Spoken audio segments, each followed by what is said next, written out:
yaitu bentuk negara. Menurut teori modern, bentuk negara terbagi atas dua, yakni negara kesatuan dan negara serikat atau federasi. Negara kesatuan merupakan bentuk suatu negara yang merdeka dan berdaulat dengan satu pemerintahan pusat yang berkuasa dan mengatur seluruh daerah. Dalam pelaksanaannya, negara kesatuan terbagi ke dalam dua macam sistem pemerintahan, yakni sentral atau sentralisasi dan otonomi atau desentralisasi.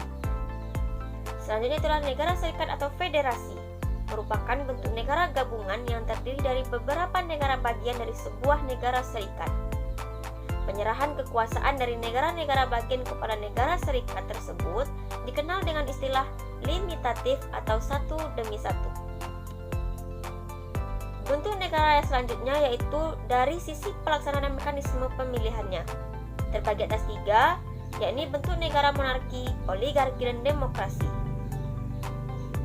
Yang pertama yaitu bentuk negara monarki, merupakan pemerintahan yang dikepalai raja atau ratu. Negara monarki terbagi atas tiga, yakni monarki absolut, yaitu kekuasaan tertinggi di tangan satu raja atau ratu. Yang kedua, monarki konstitusional, yaitu kekuasaan kepala daerahnya dibatasi oleh konstitusi negara. Terakhir itu monarki parlementer, yang bertanggung jawab atas kebijaksanaan pemerintahannya adalah menteri. Bentuk negara yang keduanya itu adalah oligarki, merupakan pemerintahan yang dijalankan oleh beberapa orang berkuasa dari golongan atau kelompok tertentu. Bentuk negara yang terakhir yaitu adalah negara demokrasi, merupakan pemerintahan yang berdasarkan kedaulatan rakyat. Biasanya, negara demokrasi ini pemimpin-pemimpin rakyatnya dipilih oleh rakyat melalui pertama yaitu mengetahui apa itu negara. Negara adalah institusi yang dibentuk oleh kumpulan orang-orang yang hidup dalam wilayah tertentu dengan tujuan yang sama, terikat dan taat terhadap perundang-undangan, serta memiliki pemerintahan sendiri.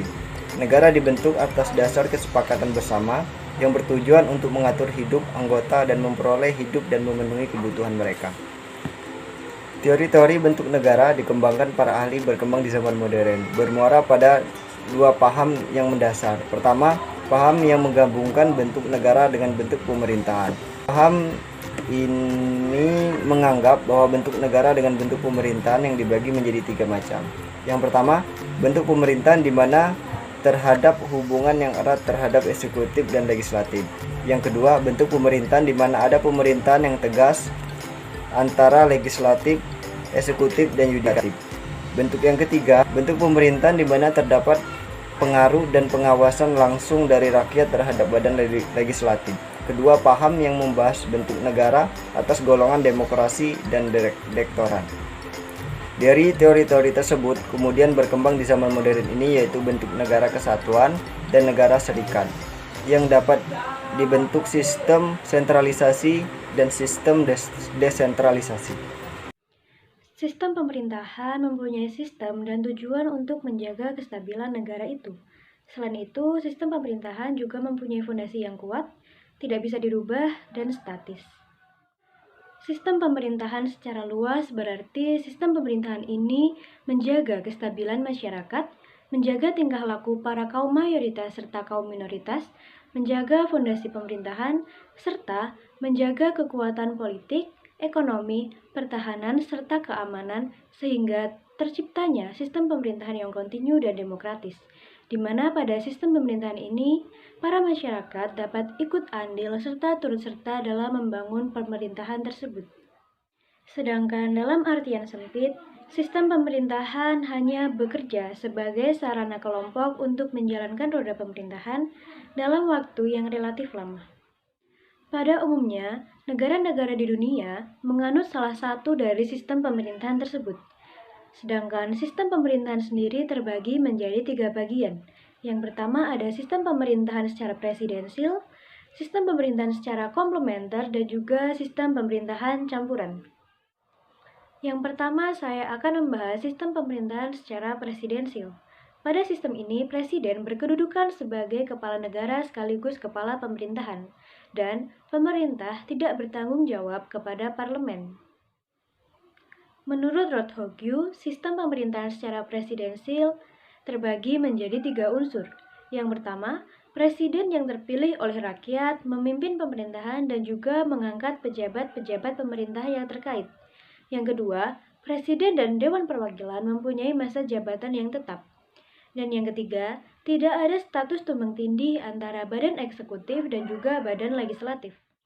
Pada sistem pemerintahan ini, kabinet atau para menteri dibentuk langsung oleh presiden, sehingga mereka harus bertanggung jawab kepada presiden dan tidak bertanggung jawab kepada parlemen atau lembaga legislatif. Sementara itu, presiden tidak dapat membubarkan parlemen seperti pada sistem pemerintahan parlementer. Selanjutnya akan saya tampilkan beberapa kelebihan serta kekurangan pada sistem pemerintahan secara presidensial.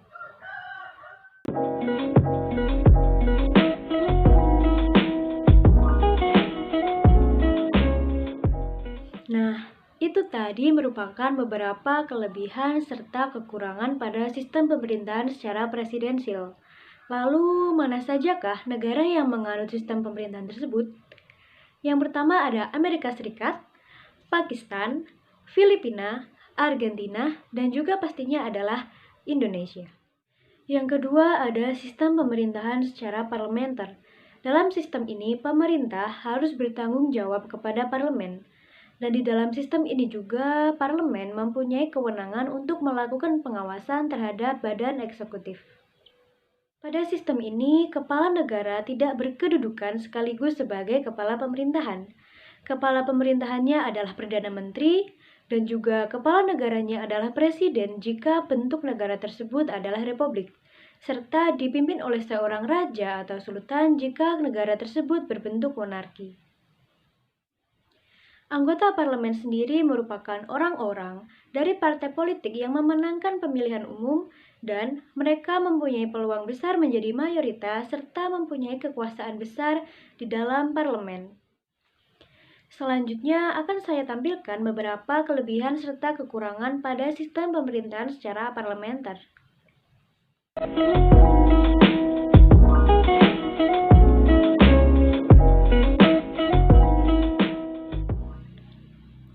Tadi merupakan beberapa kelebihan serta kekurangan pada sistem pemerintahan secara parlementer.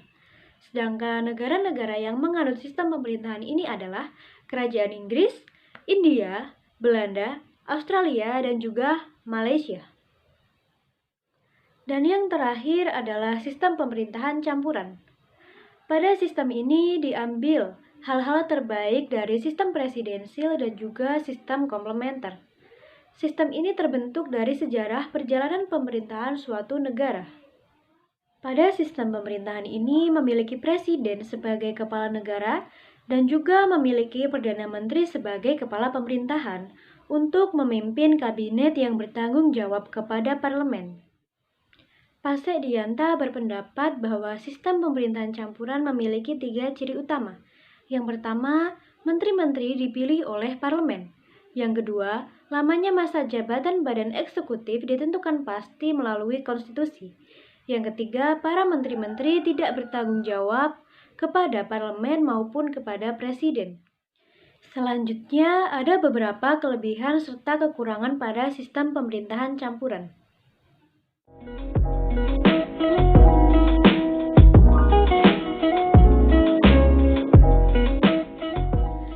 Itulah beberapa kelebihan serta kekurangan pada sistem pemerintahan campuran.